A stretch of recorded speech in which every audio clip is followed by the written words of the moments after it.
Hello, welcome to lesson 21 of Mastering Java. My name is Jason with CodeLearner.com. Here we're going to learn about Boolean data types.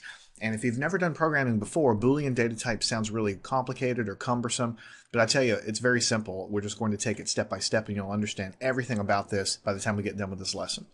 So recall from previous examples and previous lessons that there's lots of different data types.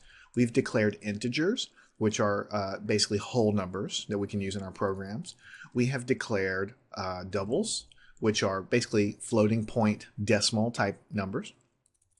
We have also declared characters, which are just single characters that can be held. That's going to get you by with 99% of all programming that you're going to do.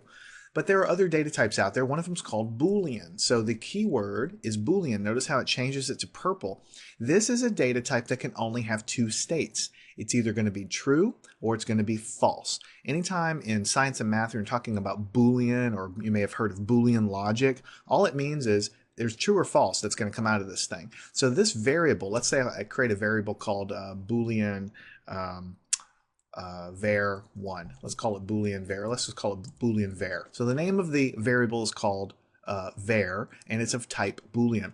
There's only two different states that can be stored into this thing, true or false. In fact, if I actually try to go here and assign the number 1, or let's assign the number 45 here, and I hover my mouse over, it says type mismatch, cannot convert from int to Boolean, because this is an integer, right? Boolean data type can only hold one of two things. It can either hold a true, in which case you would assign this as a true, right? Notice it highlights it as true, right? Or it can hold false. So when you actually do true or false, you literally type the word true or you literally type the word false, and that is the only two values that can be stored in the variable. You might say, why do I care about that? Why would I possibly want a variable that can only be true or false? There's many, many reasons. Maybe you have a good example would be, let's say you're writing a program, right? And let's say I'm writing a word processor. This is an example coming off my head. The color of this text right here is purple right now, but maybe I want to give the user the chance to make it blue instead of purple. There's only two choices, blue or purple, let's say. So instead of doing it with an integer or whatever, I might just create a Boolean, called, color type or something, and it can either be true or false. And so if it's true, then I can have an if statement. If it's true, then I'll make the text purple, and if it's false, I'll make it blue. So there are many cases when you want to set a flag in your program or some kind of setting where it's either going to be on or off, true or false. And you can use that in your program to configure, lots of different things about your program. So there's infinite ways in which you might use it. That's just one simple example. But the bottom line is this data type can only hold true or false. So for instance, if I go down here and I say system.out.println, right? So I can come in here and I can say, the value of var is equal to, and I'm just doing this to make it clear, plus var, like this. All right, so when I want to go in to run this program, I'll go ahead and hit save and I'll run it. Then it says the value of var is equal to true. Now notice the print statement understands that this variable here that I'm trying to print out is of type Boolean. Just as other variables hold numbers, this special type of variable can only hold true or false, two different states. In this case, it's equal to true, and so it prints true down here. If I change the initialized value to false, right, and go over here, then it'll print false because that's what's stored in the variable. So whatever you have in here is what is used as the actual value when you print something. So let me show you something else. These guys hold true or false statements. One of the most common things you might do with it is create an if statement. You might say if var is equal to true, then do the following. You would print this guy out. So we can just tab this in. We can put brackets around it, but since there's only one statement here, then we can go and show you this guy. So let me go and hit run. The value is equal to true, because if the variable is equal to true, then print the value of the variable. Now let's change it to false. What do you think is going to happen when we change it to false? Well, nothing's going to happen because this if statement is not true anymore. If the value of variable is equal to true, then do the following. Well, I changed it, so it's not gonna jump into this guy. All right. Let me change it back to true and show you something interesting here. So let me change this back to true. These are things that are hard to pick up from books. You know, when you see it done, it makes a lot of sense. Let me show you something. This is the way I like to write my if statements. If the variable is equal to something, then do something else. However, what you might see in a lot of code is something like this. You might see if and then a variable name, no equal sign, no nothing, and it looks like it's foreign language, but when you run it, the program works fine. So a lot of students, me included, years and years and years ago when I first started programming, you wonder, how is this possible? There's no equal sign here, anything. How is this working? Well, basically, this if statement, if you think about it, is only going to execute if whatever is inside of the parentheses is true. Normally we have it like this. So this guy here, this is a conditional comparison between this guy and the value of true. If it matches, then the whole thing in here is said to evaluate to true. And if the whole thing is true inside, then we do the thing.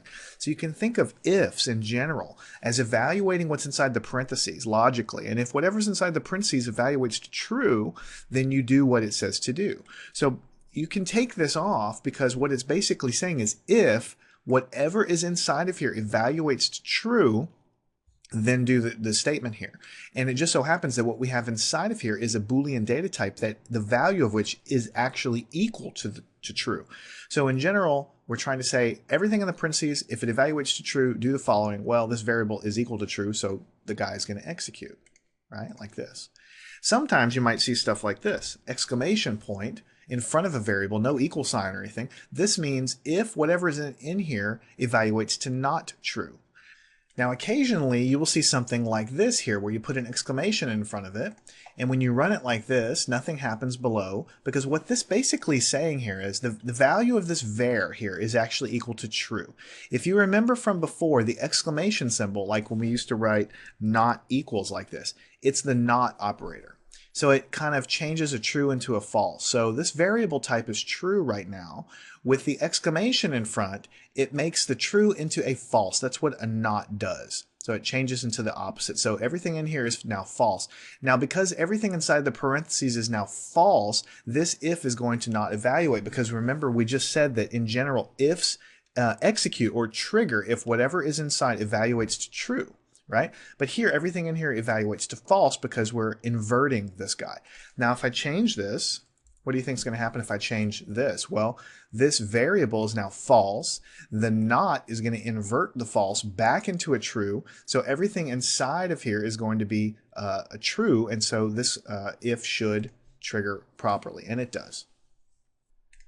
You know, to be honest, this is a cute little trick, but honestly, it's not terribly useful. Most of the time, what you're going to see is things like if a variable is equal to true or if a variable is equal to false, then go ahead and execute the statement. Occasionally, you'll see stuff like this. If the variable evaluates to true, then execute the statement. Now, one other thing I want to show you is something kind of interesting. So right now, let's go ahead and do this. Let's change everything back. So this variable is equal to true. The if statement is triggered. Everybody's happy. We're printing it out. Let me show you something interesting. Right now, I'm setting the variable equal to true. Let me show you something. What if I take this out? Instead of setting it equal to true, I'm going to put a parentheses, and I'm going to have 15 is greater than 7. Now, this might blow your mind a little bit. Let me go ahead and save this guy, and I execute it, and look what happens. The value of var is equal to true. The value of var is equal to true. What we've done here is instead of explicitly tell that the value of the variable is true or false, we've given a logical comparison here. Let me ask you a question. Is 15 greater than 7, yes or no?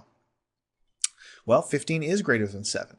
So when you have logical comparisons like this greater than this, Java is going to evaluate them as being true or false. In this case, 15 is greater than 7, so this will evaluate to true. So this whole thing inside the parentheses is basically a true statement. And so logically, since it evaluates to a true statement, and since this is a Boolean data type, then it assigns the value of true into the variable. And then you understand why the if statement executes. So this is not a cute trick. This is literally another way to assign the value of true into the variable. If we did it the other way, we know that 15 is in this case, this 15 less than 7, this is clearly not true. This is a false statement right here, 15 less than 7.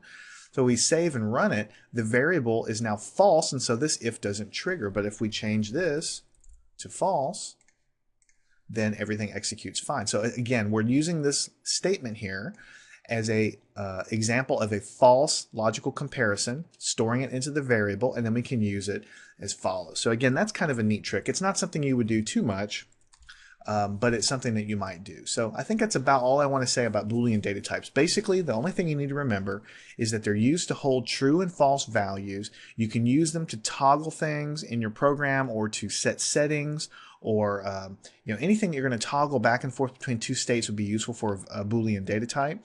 You assign it with the keywords true and false. You can do if statements on them. You can print them. You can do comparisons with them, as we've done here, and that's what they're mainly useful for in Java.